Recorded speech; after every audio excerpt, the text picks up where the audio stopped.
Dela writes, my MVVs, welcome. We also got another report that the former driver to Igbi had also come out to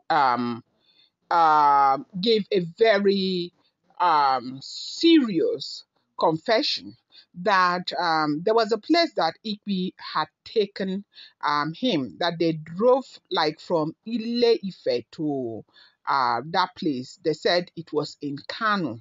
Okay, they did not fly, they went by road. Now, the reason why they went by road to that place in Kano was because they were supposed to stop, go through Abuja and go through a place they call Katangura. And that in Katangura, they were supposed to collect 2 eggs and a mysterious drum to bring to Kano. And they said they went with Queen Naomi's pictures and everything. Now, in Katangura, they spent 2 nights in Katangura while they were waiting for the eggs. To get that egg, it was some kind of spiritual, very rare egg. They needed 2 of it, red eggs, okay? And to collect a drum. A drum, when I mean a drum, I'm talking about DRUM, okay? A drum that they would take to Kanu to go and prepare what they needed to prepare, okay?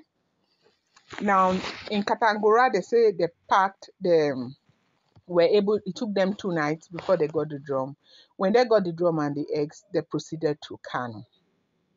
Now, they said, if the information is correct, that in Kano, when they went there, they had to wait another 48 hours for, the man who was going to do the ritual for them to come. Now, the instruction is that the person in Katangura will provide everything they need, but the strongest person there in Kanu was going to do that ritual. And all of this is just to get Kabiesi to forget completely about Naomi. Now, let me tell you what happened. So, he said he waited for 2 whole days.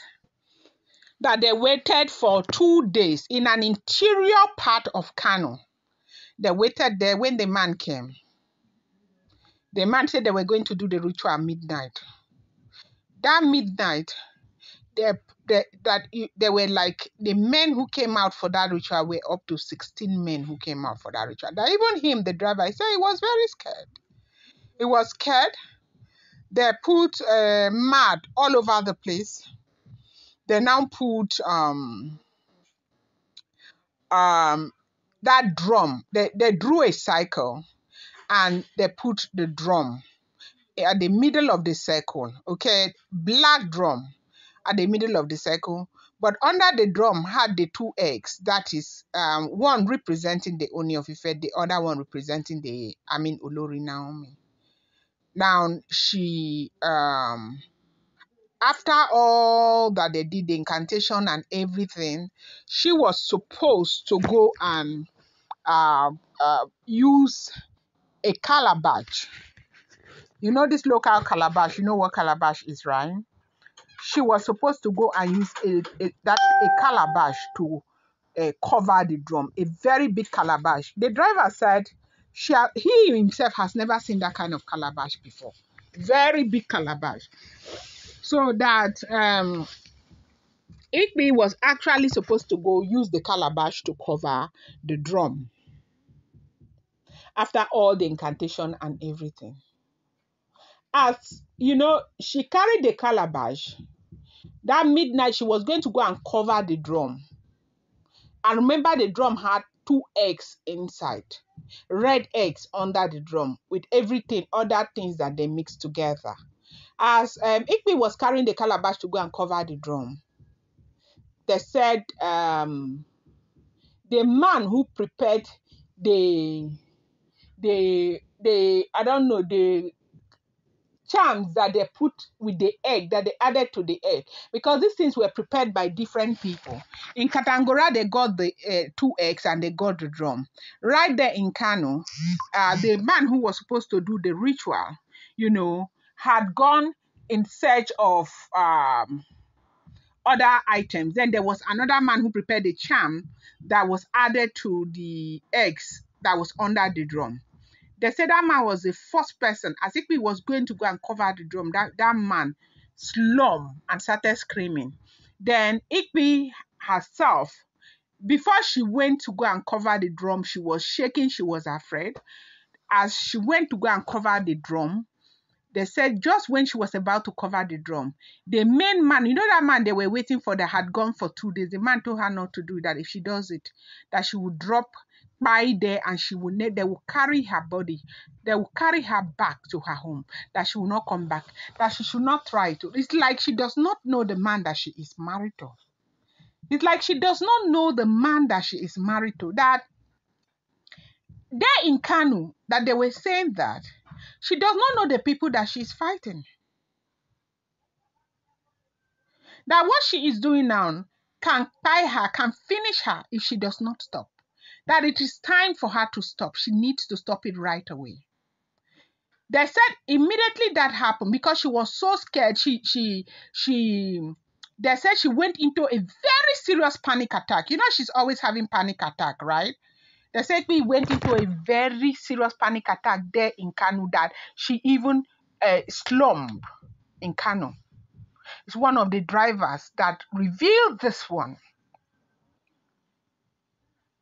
That the man told her, you see these two people you're fighting, if you try it, you see this one you want to do, it's not something that will give you a chance to confess or anything, that if it strikes back, or now you're gone. That if she knows that this thing will not strike back on her, she should go ahead and do it, that he is not stopping. But if she is not sure, and she feels that this could, return back to her, she should not try it, because right there, it will strike back. That the worst thing to try and do is to do anything that would look as though you want to cover, Kabiesi. Especially in the manner that they wanted to do it. Now, you remember that when Naomi was in detention in December, you know that the first day Kabiesi didn't say anything, second day Kabiesi didn't say anything, third day Kabiesi didn't say anything. It took almost a week before Kabiesi responded. They said throughout that time, that Kabiesi didn't know what he was doing. According to this man, the man said when that thing did not work, they had to do something lighter for Igbi. It was what they did in Kanu that affected Kabiesi, that made Kabiesi not to be responsive towards Olori Naomi. That when Naomi, because they knew that what they were doing with Naomi, should Kabiesi be, in his right mind, it won't go anywhere. That if not for the fact that they did what they did to Kabiesi, that Naomi would never have slept in that detention for one day. It was, I think after a week or two that Kabiesi spoke about it and Kabiesi reacted. The driver came out to confess that this was what transpired in Kanu. I'm going to bring you more updates. Do not forget that these are all alleged, rumored, unverified information making the rounds on social media and should not be seen as fact.